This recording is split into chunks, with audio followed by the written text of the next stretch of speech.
You want some sessions with a little bit higher reps, you want some sessions with a little bit lower reps, but really more than anything, what's your intent when you're doing them? So I could give two different people the same exact program and they're gonna respond differently. What is their intent? Well, everybody's body will respond differently, but also, what is their intent when they're moving and when they're training? And are they feeling the right muscle? Can they actually connect their mind to the fact that that muscle is elongating and then shortening? And you don't need a huge biomechanical background to understand it, but just the simple things. Your bicep, it's elongating and it's shortening. It's that simple. But did you feel it happen? Did you feel the muscle actually work, or did you just perform the movement? Mm-hmm. And I think that's where the biggest disconnect comes in training sometimes. And people just go through the motions, but they're not visualizing the neurology of it, maybe. Right. There's a muscle-mind connection to it, an awareness connection, and then with that comes the intent and what you're trying to do. So while I'm lifting, no matter what body part it is, my brain is on, do I feel the muscle? Can I feel it elongate? Can I elongate it a little bit further? Because I'm trying to stretch that and contract it maximally. And I want full control of that, and I want all of my effort going into the muscle that I'm working or the compound that I'm working, depending on, if it's a compound exercise or an isolated exercise.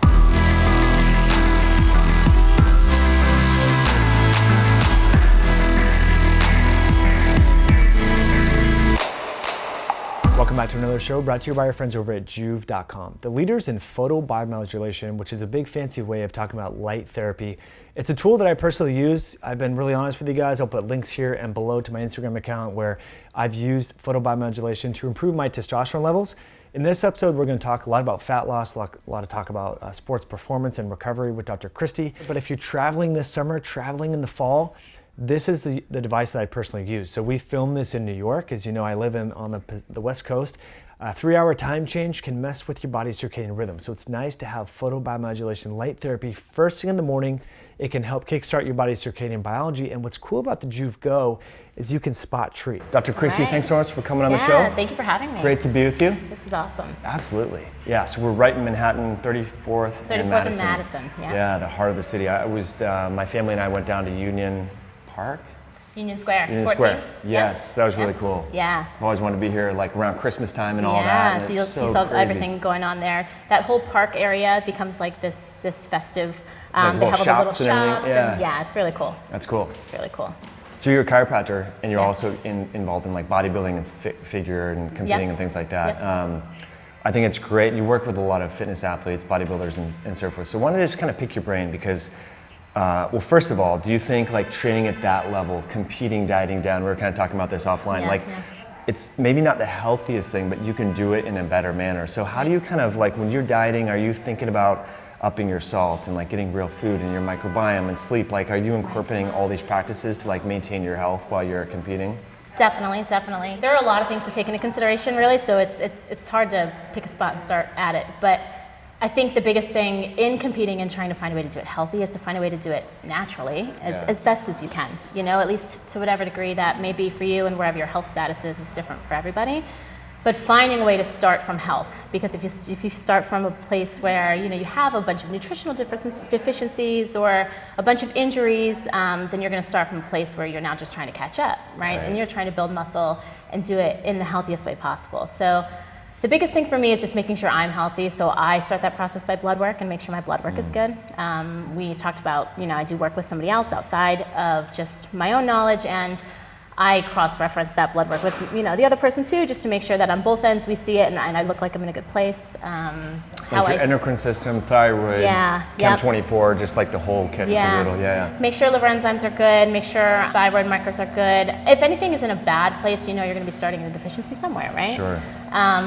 So that's kind of first and foremost. And I would always say if someone is looking to get into these things, a lot of times people come from a place where they're like, well, I don't work out right now, but I really want to do a show. You have to have a level of that prior, a level of knowing how to build muscle and knowing how to move safely, and knowing how to exercise safely and knowing what to eat to then look to optimize that, because if we don't have those practices in first, how do you move forward? You can't. So on top of that, then there's sleep too, and alcohol consumption is another big one you'll look at, and all these things that you do throughout the day that are so popular today, you almost have to look at and evaluate, and do we want to add that stuff in or do we not? And then if you're good with giving it up, you get into competing, but it becomes this balance of things, and that's really the biggest thing. And that's what you work with your clients, right? Yes. Trying to get them to balance.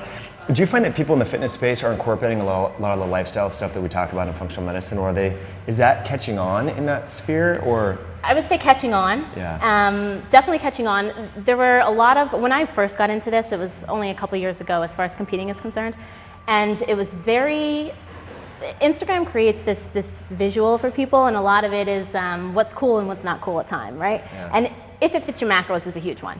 And I get it in theory, right? But people run so heavy on if it fits your macros, and that's the way I have to do it, right? So when I work with people, especially people that want to get into this space, or even just begin training in general, or whatever the case is, I try and create this idea of what food really is and how they need to go about it, and then what training really is and how they need to go about it, Sure. and how it's this fundamental principle of understanding how the body moves and in what capacity it should be moving, rather than I need to do this, and this lift and get heavier and stronger and all of these things, right?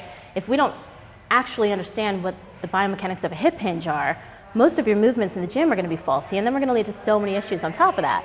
So it's really honing in on the basics with people and getting them to understand what motion their shoulder actually has, you know, in what ranges and where it should be moving, as well as the hip, as well as the foot. And once they see those things and understand those things, they can translate it to a squat, and they can translate it to a deadlift, and then it makes more sense, you know? And they don't get injured over time. Right. That's such a big thing. You know, it took me a long time to figure out like how to brace my core for squatting and deadlifting, Right. and like an injury like way back when I was 22 years old. So, because we didn't have, we had like Flex magazine, muscular development, like there Right. wasn't Instagram and Pinterest and all these boards, you know, and so I think but most people that come to you for fat loss, like you still teach them the proper way to hinge from the hips, Right. brace, Right. but they just want to lose fat. So do you think you're talking to a broken record, like are they receptive to hearing that? It depends on the person. Yeah. Sometimes it's whether or not I can create a connection with them, to be totally honest. If they tend to trust me and see that, you know, I have an idea of what we're trying to do, then they're more inclined to do the homework and do the things that I ask them to do that'll get them there. Sometimes people don't want to hear those things, and those are the ones that don't get better, though, which is the unfortunate part, you know? Learning to brace the core is a huge one, and a lot of people, especially someone that can lift a ton of weight, they think they're good and they have it under control, right? But then an extremity breaks down, the shoulder joint breaks down, you know, there's tons of problems with their ankle, and you know there's a problem at the center, at the core. And you have to reteach that, but it makes them take so many steps backwards that it becomes totally challenging. Right. So it depends on the person, depends on the mindset, depends on the goal, but I try and give it to them in a way where it's at least meeting the goal that they have, so that it makes it easier to want to comply and figure that out. Yeah. But it really does start at the core, at the center, so. Totally. Are you familiar with PRI? Postural Restoration Institute? I am. What do you think about doing that before getting under the bar and squatting and deadlifting and doing things like that? It's actually one of my favorite ways to warm up. And going on multiple schools of thought, right? I take pieces from Ron Oreska. He's fantastic, and his information is fantastic, and it totally transforms the way I see different things. But I don't use it all in practice 100%, you know, but I use theories of it and I pull it in. So I do a lot of banded work and stuff with the warm-up, which we talk about a little bit. But the PRI stuff I think is great because, especially as a chiropractor, I'm so focused on the cervical, thoracic, and lumbar spine and the sacrum. You know, I'm focused on the spinal column. But then when we start talking about hips and the rib cage, things just totally open up, because movement at the spinal column, at whatever level that is going to translate to movement at the hips and at the rib cage too. And if I don't address movement at the rib cage or at the hips, how do I correct movement at the spinal column? Right. You know, it almost becomes this thing where I have to start at the rib cage or at the hips, and likely within the abdominal thoracic cavity somewhere, to be able to fix a shoulder problem or a hip problem. And PRI really expanded that for me, and I think that train of thought is fantastic. And getting into some of those exercises to create neutrality within the pelvis, or you know, a neutral state or a balanced state within the pelvis before you load is important. You know, it's going to put you in a place to then be able to biomechanically move sound. So your joints are optimally aligned to a degree, you know? But then that takes assessment, and you have to have that prior knowledge of where you sit personally, and that takes some knowledge of the human body. I mean, I personally struggle with this. It's hard to find a practitioner that integrates all these things, because someone is really good at dry needling or acupuncture, or they know PRI, or they, you know what I mean, to bring it all together. Right. And it's funny, I mean, it's not that it's funny, but it's interesting. As a chiropractor, sometimes you say you don't even adjust people on visits because they have other musculoskeletal issues. And I think your words, you said you just like to make sure that you're moving tissue so that they can calm down the inflammation in the fascia and everything like that. Right, right. So that's an interesting perspective. Right. The adjustment is fantastic. You know, I don't like to downplay it at all. It is what I've been trained in, but it's just such a small piece to the puzzle for me. And seeing movement within the spinal column is super important. That's what I've been trained to do. But what moves the bones, right? The muscles do. And we know how to move the muscle. And if we don't know how to move the muscle, then how do we even get movement at the bone? And you can't rely on me to do that for you for life. I'm not in your back pocket. You know, you get hurt over the weekend and need an adjustment, I won't be there. Yep. So to teach somebody how to move the muscles and how to activate the muscles to then be able to move the bone on top of that too is important. So the adjustment comes in when it needs to come in, you know, and I think sometimes too it tends to get overutilized. Just like with anything, too much of a good thing is too much. And so if you're constantly adjusting, let's say the cervical spine or the neck over and over and over and over again, you create laxity within the ligament system too, within the joint capsule. And then if there's laxity there, where's your stability? So then we lose that stability, mobility balance, right? So there needs to be it's dosage. It's a gentle dosage of whatever you need at the time to be able to help you move optimally. Such a good point. I think Lane Norton talks about this quite a bit. Do you follow him on Instagram or social? Yeah. So he says, like, for power bodybuilding or powerlifting, you don't really want too much flexion, right? Like you kind of want like a stiff spine for like getting under load. Right. So like I know for me, when I hurt my back deadlifting, after that I was like, I need to go to yoga, Bikram yoga, and like stretch. And that made my back problem worse. So would you say that, like, for someone that is trying to compete or do fitness training to change your body composition, build muscle, burn fat, all that, is too much stretching a bad thing, or? I think to a degree, yes. I'm not a stretcher. Okay. I don't have, there aren't very many patients that I actually have, I don't prescribe them stretches. So it's very rare that I say, I need you to go home and stretch this muscle. Sure. It's very rare. Because why? Because you're just pulling at an origin to insertion point. Say there's a knot in that tissue, like for basic terms. Take a rubber band and tie a knot in it, and then you pull it from end to end. Are you releasing the actual source of tension? That trigger point or that issue that's in the muscle tissue is being tugged at from both ends of the spectrum, rather than you finding a way to get through and move and contract and release any of that tension that's within the tissue, right? So instead we do this static stretching, which just tugs at a muscle tissue that's not happy. And instead we can do other ways, like you can foam roll and move. My biggest thing is just to move. Find a way to get blood flow into the tissue that's tight so it can heal, so tension can release. So fibers can move so they can slide against each other. Everything within the body has fluid to some degree to be able to slide and move. And when you stretch, you're tugging. At least I see it that way. Yeah, no, it's a good perspective. Sometimes I'll stretch my hip flexors, like just put one knee down and like, not before I lift, but just in general. But you're saying, so like foam rolling, moving through, getting blood flow, is that kind of problem? Like, so we have knots, we have, limited mobility. Right. Can we say that there's like because it's inflamed, we really want to get, the fascia broken up and blood flow in there? That's kind of more the goal than just stretch and elongate? To a degree, yeah. And what is a trigger point, right? What is that problem within the muscle tissue? Metabolic damage, metabolic buildup, and if it can't release, blood flow can't flow through, problems like that. But I think on top of stretching and creating the sandwich within the tissue, it's not just is that one muscle tight, because then we're looking at it again as a very singular approach. It's what's the muscle on the other side of the perspective doing too, or of the joint perspective doing too, right? So if your hamstring, if you feel like your hamstring is constantly tight, well, that's a whole other issue in itself. It's probably coming from position of the pelvis. But regardless, you're stretching hamstrings all day long. Have you even addressed your quadricep muscle? Are you stretching that hamstring because it's actually short and needs some lengthening? Like, what is your purpose for stretching the muscle? It feels tight, but is it tight pulled long, as in like a rubber band being pulled from end to end? And in that case, if that's what you're feeling, if that's the tightness, does it really need stretching? It doesn't need lengthening. It's already being stretched, right? Right. Yeah. But you have this feeling of tight tension in that muscle because it's being stretched from end to end. So it feels tight, it feels uncomfortable, but it needs activation. So it needs blood, it needs movement, it needs fluid. So from that perspective, again, I'd rather look at a joint and say, are we balanced on side to side? You know, does it have what it needs on the one side? Does it have what it needs on the other side? And if it doesn't, we'll see that in a postural standpoint. We'll see that where the joint lies and how the joint moves. And then we want to balance out that function. So from that perspective, if I'm balancing out that function, the static stretch releases a muscle, but it doesn't address the other side. Such a good point. So you said it's for tight hamstrings, it could be coming from the pelvis. Right. Is that the anterior pelvic tilt where it's Right. tilting up? A lot of people have a hyperextended back. Right. So hamstrings are tight.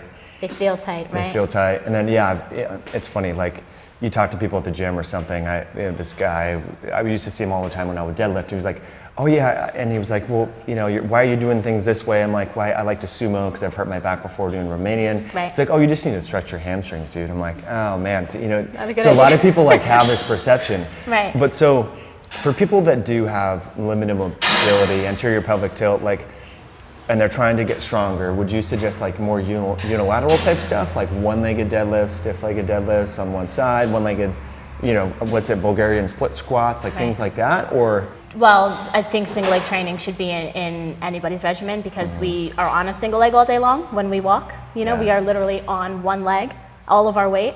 So to train in that capacity is important for stability and for proper function. But I also think there needs to be an assessment of the pelvis before we can say, let's stretch one side or let's do a single leg exercise to address that hamstring, right? Because the anterior pelvic tilt may be on both sides, and it's not a problem. It's again another dynamic balance that we need, right? Because we have a posterior tilt too, and then we have neutral. So the anterior tilt is just too much motion in one direction. We need more in the other direction. So from that perspective, if it is bilateral, if it's on both sides, and the pelvis really truly is rotated forward on both sides, then there needs to be something done with that positioning, right? And that's a front to back balance. So the hamstrings are likely lengthened because of their position of attachment on the pelvis. So if you're in an anterior tilt, the position of the pelvis actually comes up to the top of the ischial tuberosity. And if you dump that pelvis forward, it elongates that hamstring. And then that's a problem, right? So we need to find a way to get into a posterior pelvic tilt. But if we're talking PRI, there are different perspectives in which you can actually have rotation throughout the pelvis, and maybe it's just the left hamstring that's actually long. Maybe it's just an anterior rotation on the left hemipelvis and not both pelvis. So then if we just stretch hamstrings all day long, but it's really just the left one that's stretched long and the right one that might not be stretched long, we're creating a further imbalance in this position because we're now stretching both of them all day long. When only one may need it, right? Right. Super interesting stuff. So before anyone loads the spine, is there anything that they can do to avoid injury? Because a lot of people probably do have pelvic imbalances or things like that. Like, would you recommend, I know, is it Kelly Starrett? Like in his book, Supple Leopard, he talks about like alternating, so like you're kind of activating the to adjust or neutralize the pelvic floor. Right. Do you recommend, like I've been doing that periodically in PRI before I lift. What do you think? I think a great idea because you're getting that reciprocation movement of the pelvis, and that's the thing, is the pelvis has to reciprocate, right? And if you can activate that musculature a little bit, that's fantastic. The other, Kelly Starrett has some great ways to both get through tissue and activate tissue. He's very, very knowledgeable, and his book is a great book, Supple Leopard. Huge. But very big. It was like in the book bag of every classmate I had going through school, everybody had it. Anyone that was movement-based or liked that aspect of it, they all had Kelly Starrett. So great guy, great information from him. But on top of that, it's just finding a way to activate your deep core system. Because if there is rotational differences within the pelvis, your pelvic floor is a part of your deep core to a degree, right, by extension. So your core is really this diverse thing of multiple muscles. And a lot of us think of it just as your rectus abdominis, right? We think of it as like your six-pack muscle. But if you really think about it, it's the tissue layers. We get deeper and deeper. So we have rectus abdominis, we have your internal obliques, your external obliques, your transverse abdominis. Your transverse abdominis is actually your exhalation muscle. So when you inhale through the diaphragm, you need to exhale through the transverse abdominis, and you can stabilize the lumbar spine that way, right? So that's that deep core unit. Like when you brace, you're activating the transverse abdominis. Okay. It's almost like, it almost sits around you like a corset. So it's the deepest layer of the abdominal tissue that goes horizontally. The fibers go horizontally. So when you contract, it tightens around your entire abdominal cavity. So then that's that inner locking of your entire abdominal core to protect the lumbar vertebrae, right, specifically. And then there are attachments onto the pelvis too with the entire oblique system, your internals and externals. They're going to attach down on throughout the iliac crest, down throughout the back, the lumbar vertebrae and such. And if they're activated also, you have that stability from front side, back side, and both sides, Side, yeah. right? But then there's a top and a bottom to the lid, because if you don't have the full cavity, you don't have the pressure within to protect, right? So the diaphragm is the top portion and your pelvic floor is that bottom portion. And to be able to use that entire unit together is huge in stability in general, because that's your center, that's your core, and that protects the low back. So that stiff spine that you talked about, that bracing, needs to come from that place, that tight tension within the abdominal thoracic cavity to be able to solidify around, you know, your spinal segments, so you're not flexing and extending through them when you're performing a deadlift or a squat. And is that the problem when your spine's under load and it moves? So like I used to have like a butt wink when I would squat, Right. and then I would hurt my back. I could like, because I could feel myself like flexing. Yeah. And so that's the thing. So you want the stiff spine if it's under load, like Yes. bracing like that. So we've talked about kind of PRI, and I'll link to another video for people that want to learn more about Yeah. that. But then activating the pelvic floor with like Kegels. You recommend Kegels for people? Is that kind of? I do. I have my own way of addressing this with somebody, right? But Kegel is always the way I introduce it. And if they're not familiar with the Kegel, then we have to go other ways to figure out whether or not they're actually getting that activation. And I do that with, you know, a bunch of ways. You know, I have them place their hand in certain places and perform certain movements and see if they can just feel what's going on, right? Yeah. Do you feel some movement in that tissue? Easy enough, but it is enough to get through to somebody as to where we need to be as far as activating those muscles. So I then usually will lay them on their back, and I'll always start with the breath. The breath is really interesting, and PRI really busted that one open for me, because to be able to alter your parasympathetics and your sympathetics is huge as far as me being able to get through tightness in the shoulder, tightness in the hip. When you see people's shoulders all day long, you know, and if you don't have tight shoulders yourself to a degree, you'd be shocked at some of the mobility issues that come in a shoulder that just does not move. And a lot of that tension, if they don't know how to breathe properly, if I can't get them into their diaphragm, and if I can't have them expand lung tissue all the way up to the top lung fields, all 360 of that whole lung cavity, if I can't have them expand that and find a way to exhale and contract the entire abdominal cavity, then I can't get them to transmit tension out of the outside joint and into the core to be able to let that joint move, if that makes sense. Yeah. So that exhale, I usually take them through a process, and I want them to be able to feel certain things as they exhale. With PRI, there's the state of hyperinflation, right? Or yeah, hyperinflation of the lungs. You're essentially stuck in the state of inhalation. It's like you don't get out of your inhalated state, depending on where pelvis sits and where ribcage sits, right? If you sit in this hyperinflated state, the lung field is pretty much expanded almost the entire time, because you don't have the transverse abdominis activation to then exhale. Because if your diaphragm helps you inhale, there needs to be a muscle exhalation, right? That's transverse abdominis. So if you don't activate that muscle to get a full exhale, then you never get a full inhale-exhale. And then we talk about partial oxygen. breathing. Yeah. So a lot of people are like chest breathing when they should be more belly breathing. A little bit of both. Yeah. I actually had this talk the other day with a friend. And from a meditative perspective, belly breathing is the way to go, right? Chest breathers are more so the breathers that lift their rib cage when they breathe. Yeah. Flare out. Yeah. So they flare, and you see the second they take a deep breath, it's all their neck muscles fire up, and their nostrils flare, and their shoulders raise, right? It's a chest breather. It's up and down all day long with that entire thoracic cavity. And the muscles in your neck, so your scalenes, your sternocleidomastoid, those muscles are purely accessory muscles of inhalation. We end up using them as primary, especially because we're high stress and we're sitting at desks all day long, and you know the movements that we get into throughout the day put us into the muscles up at the top of our rib cage, rather than finding center and breathing through your entire lung field. So it's putting somebody on their back and getting them to utilize the space within their rib cage, and to be able to take a full inhalation and actually expand the entire lung tissue, and then find a way to exhale through the mouth and allow the transverse abdominis to do the work, pull that rib cage down, and allow things to then relax and transmit tension down into your abdomen. Because then the tension that's up here can relax, because you don't have to use that musculature all day long.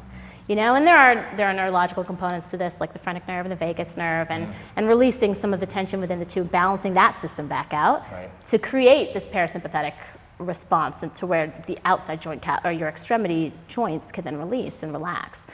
So getting somebody into the pelvic floor usually starts with the diaphragm for me. I want to make sure that they can create that system first, because as they start to feel diaphragm and the actual oblique system work, then I can get them to continue that exhalation process down into the pelvic floor, if that makes sense.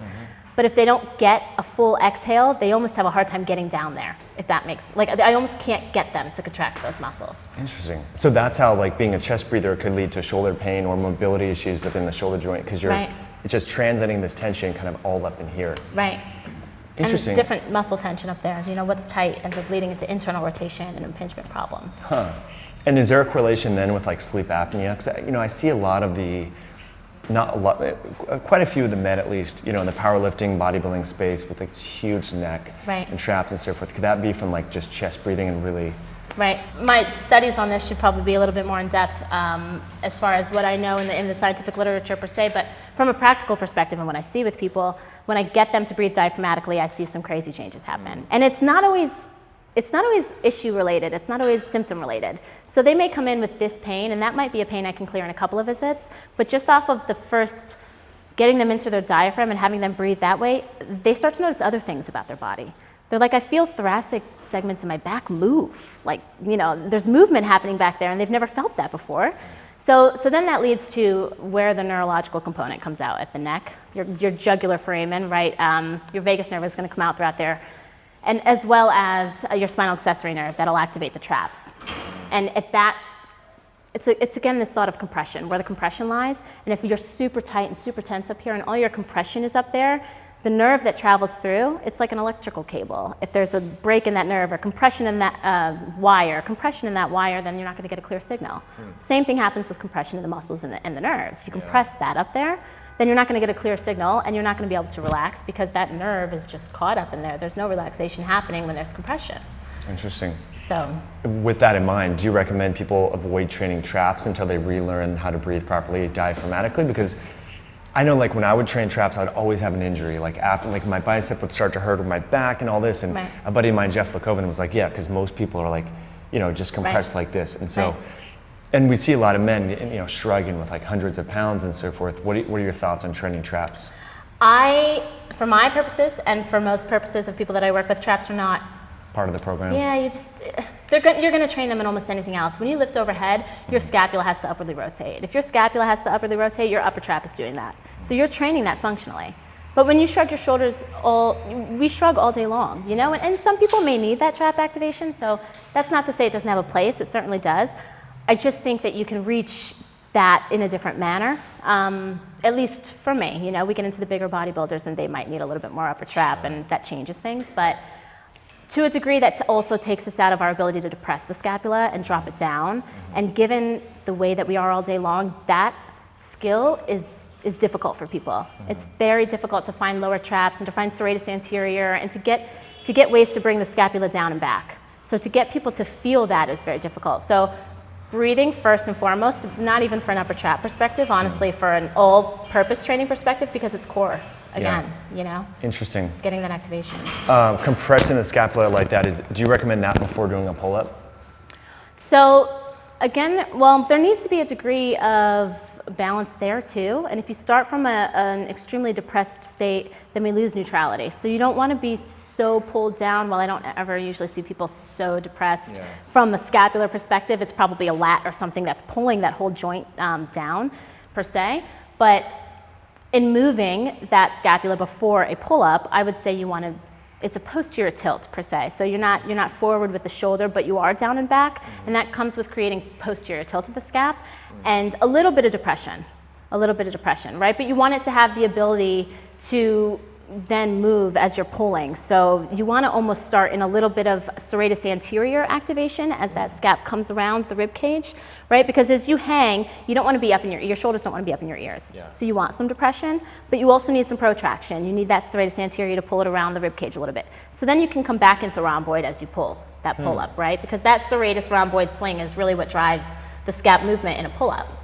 So serratus anterior is kind of right here on the ribcage. Yes. A lot of people don't think about activating that in a pull-up. I never have until you just said it. Right. So when it's the elongation part of that, right? So when you do the actual pull-up, it's your rhomboid contracting and pulling your shoulder blades together from the backside. But then as you relax, what's controlling that motion?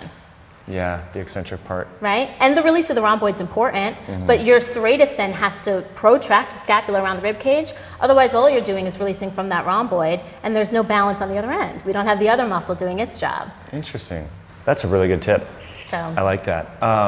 So a lot of ladies are interested in booty gains, right? Like building the glutes and peach and all that sort of stuff. Yeah. What are some tips and things that you've learned, both as a chiropractor and then lifelong athlete? You played basketball in college? High school. High school. And I played a lot of pickup with the guys in college. Nice, yeah. And while that might not mean a lot, you never know who comes through the gym at a Division I school. Yeah. And you get some interesting people, so some cool competition. Totally. So a lot of athletic background, Yeah. professional as a chiropractor now, Yep. and then you do competitions. You're transferring from bikini to figure? Yes. Okay. Yes. So you're up being a weight class, so you're putting on a little bit more mass to compete. A little bit more muscle. Yep. Yeah. Yep. So the biggest difference between bikini and figure is really muscle size and striation and definition. Bikini is a little bit more lifestyle fitness. Those athletes, when you see them on a pro stage, they actually are they're shredded. They do some work, but they're a little bit more slender, at least from the judge's perspective. They don't want big striated delts but they want good glute size and they want good delt size. So glute building is huge in the fitness industry today, yeah. And again, that's a biomechanical standpoint too, as far as glute building. I actually have a lot of girls ask me that question. I get that a lot. It's one of the most popular because everybody wants to grow their glutes. It's a big thing. So it's hard to give somebody an exercise and say this will help you build your glutes. Brett Contreras does a great job. I mean, he's done a lot of scientific study on this, and his hip thrust is naturally a great exercise to build the glutes. I actually rarely hip thrust. I've utilized his program and it's fantastic. But I don't even, there are so many other ways you can do it too, but it's how you're doing it. It's if you're doing it with the proper biomechanic, because if that muscle can't elongate and contract on a fixed point on both ends, then you're never going to get the maximum contraction of that muscle for its ability to grow in the right capacity, right? If you don't have a fixed point for something to move on, then how can it lengthen and shorten? That's a good point. So it's learning the hip hinge. It's getting your core so your pelvis is stable, so your glute can move on a stable pelvis, on a stable ribcage, on a stable torso. Like that whole unit has to be stable for that muscle to be able to then lengthen and contract in order to do that. So there's a little bit more background that goes into it before you can really get the best benefits out of that. Especially from a safety perspective. Totally.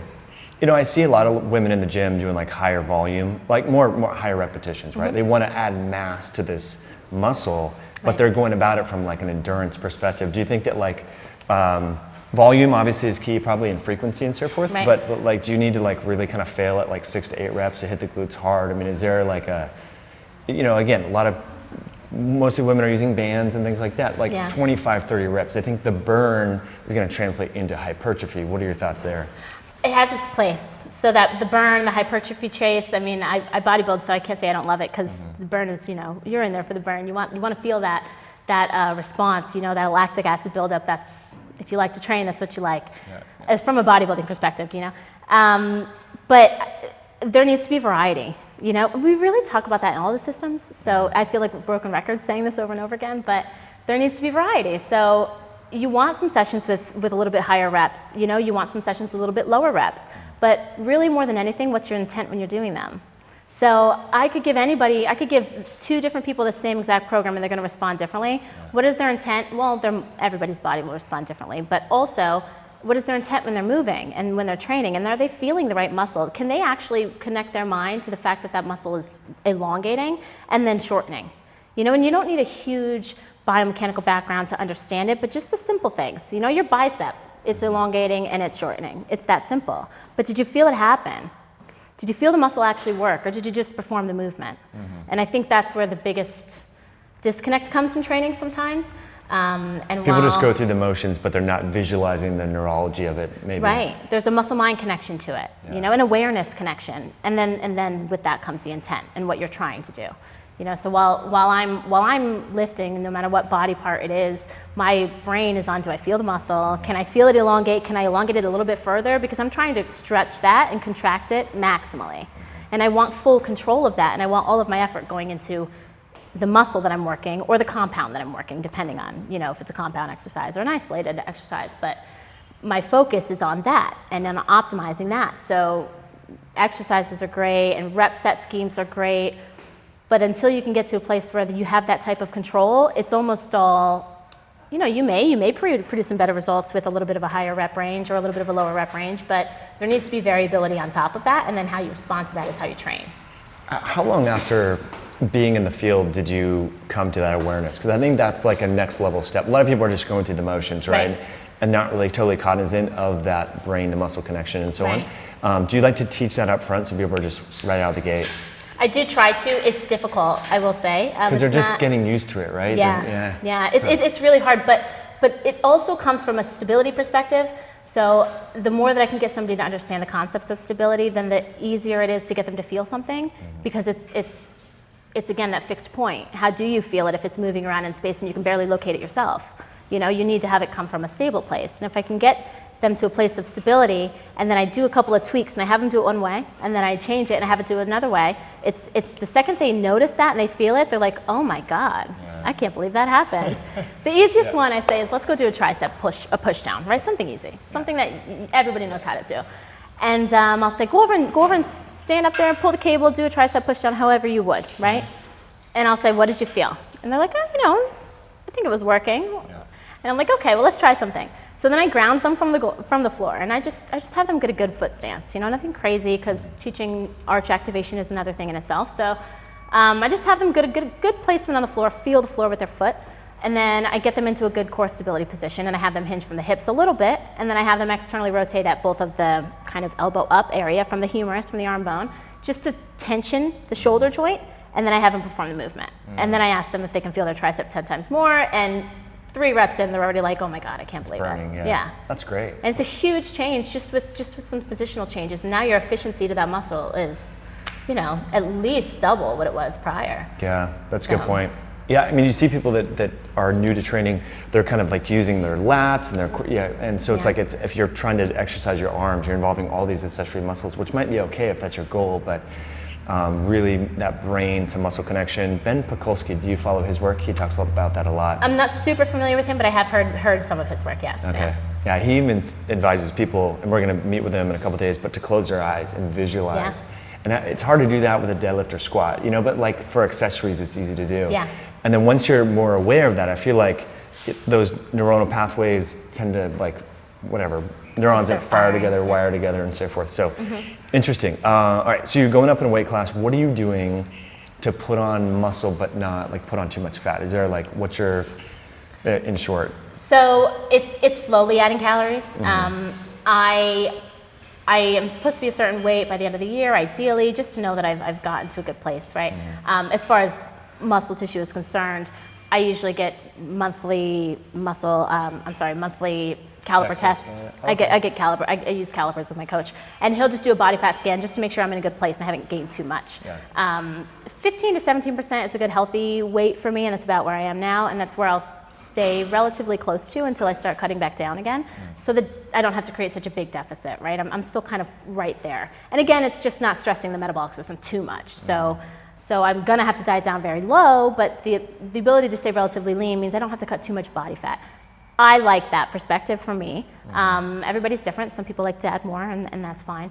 But as far as going up in a weight class, it's adding more food. So my protein will change as I get heavier. It's pretty close to my body weight, if not a little bit more than that. So about 150 grams to 160, 170 grams some days, it just depends.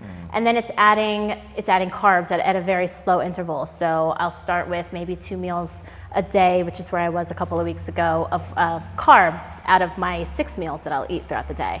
And as my weight, it's interesting because everybody's body responds differently, but as my weight steadies and I increase carbs, my weight almost doesn't change, right? I may influx a little bit, I may add a couple of pounds, but then at some point it's gonna drop back down, or it'll steady off. I'll stop adding and it'll steady off, right? And when I see that steady off point, that's when I start to add a little bit more carbs, because I've adapted to the food I've brought in. I see. So once I bring in a certain amount, you add a little bit more, and it's just that slow process and continuing to add until you get to a place where you're at a good leanness and a good amount of muscle development, and you're gonna diet back down on the other end. So. And when you diet back down, do you implement fasting or keto, or are you just doing like classic bodybuilding dieting?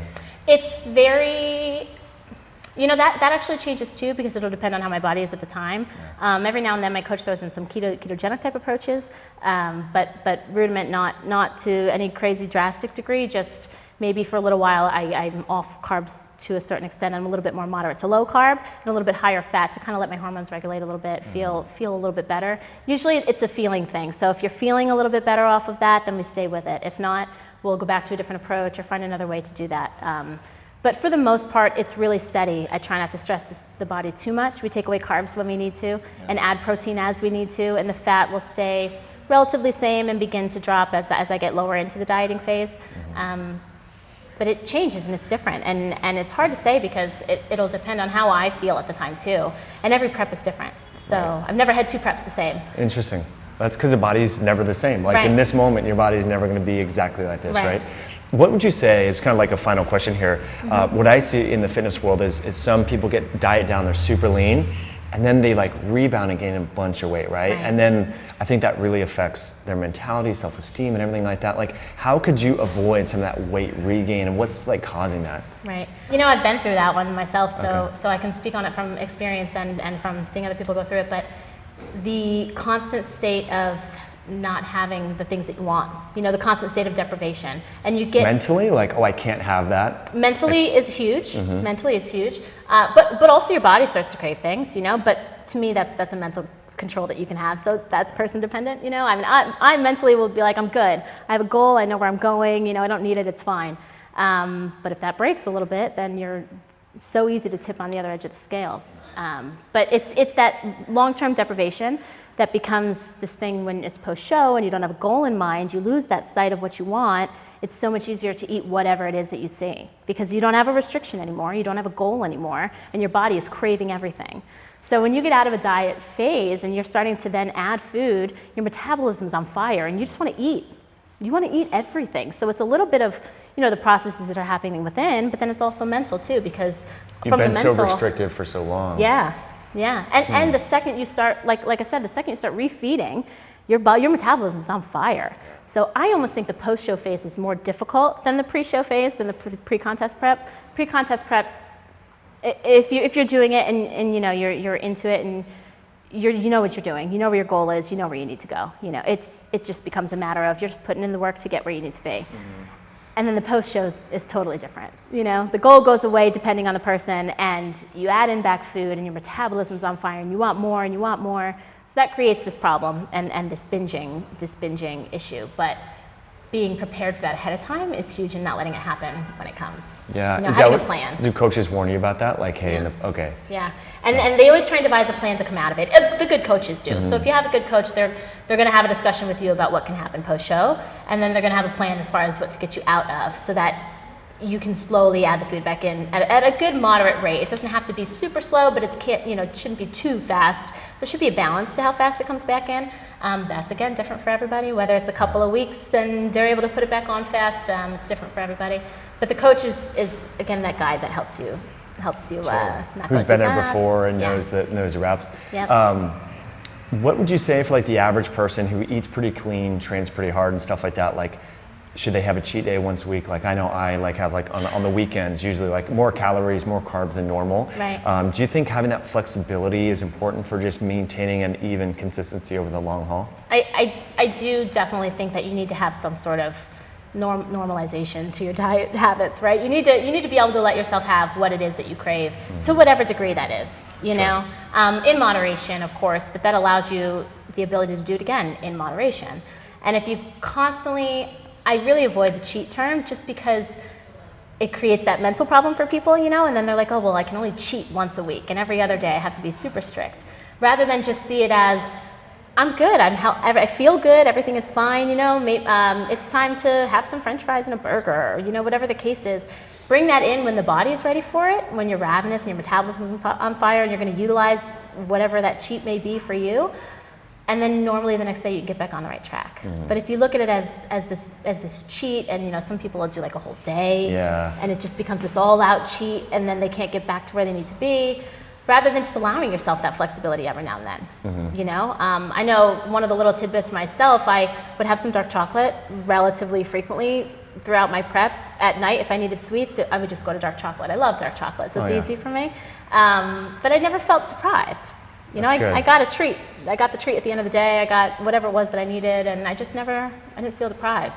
So making sure that you have something that allows you a little bit of that flexibility, I think is super important. And that's where that if it fits your macros came into, and I think it's great in that sense, you know, but that doesn't mean the whole diet is cheats. It's just that little re-stimulation almost, mentally and physiologically. Yeah, it's such a good point. I think sometimes though you feed the monster if you have too much, right? And if it's a cheat day, then you're like, well, I had carbs yesterday, so why not just have more today? And then, well, I had it today, you know. So it just creates this vicious cycle. Right. So yeah, I think I like your mindset of being a little bit more flexible and not being too dogmatic about things. And if you need a little chocolate, like, okay, 2 grams of sugar, whoop-de-doo. I mean, you're physically active and so on. Finishing off, like, as like kind of a final question, what do you know now that you wish you would have known a little bit long when it comes to building muscle, burning fat? Like, there's just one thing you're like, gosh, if I wish I would have known this in my 20s or whatever, when I was like 19, what would that be?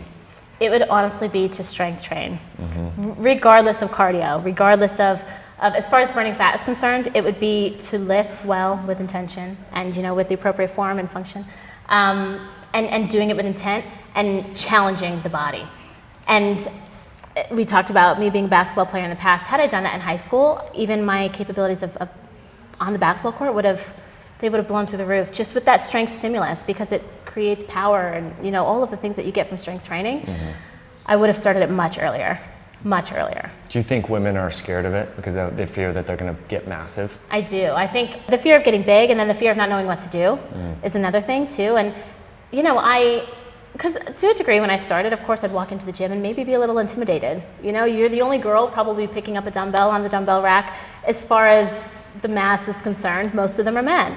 So you have to have some sort of confidence of some sort to even step in there and do something, right? And that's where a lot of motivation comes from, or lack of, to get into the gym, is that fear. But having that established and, you know, knowing you're going to be fine, you can go in there and pick up a dumbbell, and eliminating that fear and going in and doing it, I think is huge too. But knowing what to do when you get in there is big, and I don't think there's enough guidance on that. So I think that's where the biggest thing is for women too, because a lot of women are interested, they just don't know what to do. You know, there are a lot of girls in the gym actually that will just come up and say, hey, can I lift with you sometime? That's so cool. You're probably like, yeah, let's do it. Yeah, right? I'm always like, anytime, let me know. It's fun for me, you know? Yeah. And if I can help someone else figure that out and create that confidence, I know how much I love being in there. I can only imagine, you know, how some of these women would feel if they had some strength and tone to their body, to then also be able to stand upright and have some confidence too. You know, I just think so much comes with it, and the lack of not resistance training and not having that stimulus, I think hurts us in a lot of ways. So. Such a great point. And like you said, I mean, most people that go to the gym consistently, like, even though they look busy and they'll be happy to spot and show you what to do or help you out. You know, I'm always happy. And I mean, when I see someone like squatting and their back is like totally rounded, I like go up and say, you know, because it's oftentimes men that are trying to do way more weight than their body at that point in time can do. Right. And just say, hey, I really hurt my back. I don't want you to hurt your back, dude. Right. You know. So anyway, really appreciate you coming on the show. And if folks want to connect with you, Dr. Christy, is it best Instagram? Is that the best platform? Or Instagram is probably one of the best. Chris ChiroFit on Instagram. You can connect with me on there. Park Avenue Spine is our website form as well for my office here in the city, so you can connect with me on there as well. But Instagram, I'm always on. I'm usually fairly active on it, so that's probably the best bet. Sharing stories and videos, and you're working with a lot of fitness athletes and competitors as well, which is really cool. Yep. Awesome. Yeah, I've recently had that ability to work with bodybuilders, and they're an interesting population because it's a very you know, they're worried about aesthetic. They're worried about how they look, right? I'm worried about how they function. Yeah. But so I have to find a way to bring the two together, right? So then I have to have this conversation with them about proper joint function is going to lead to symmetry in the muscle, because if you can activate them both evenly on both sides, then you're going to have the symmetry in the muscle, or you can build the symmetry in the muscle. So that's a cool population, and I work with a lot of them, and I post what I do with them on Instagram, and you can see that. That's awesome. There's some really good tips for you guys, like shoulder mobility, shoulder girdle stuff, hip things. So definitely follow Dr. Christy over on Instagram. And really appreciate you guys tuning into this video. If you've gathered some tips and insights, please share this with a friend or family member. Hit that like button, and we'll be following the comments below. So we'll catch you on the next one. Peace. Thanks.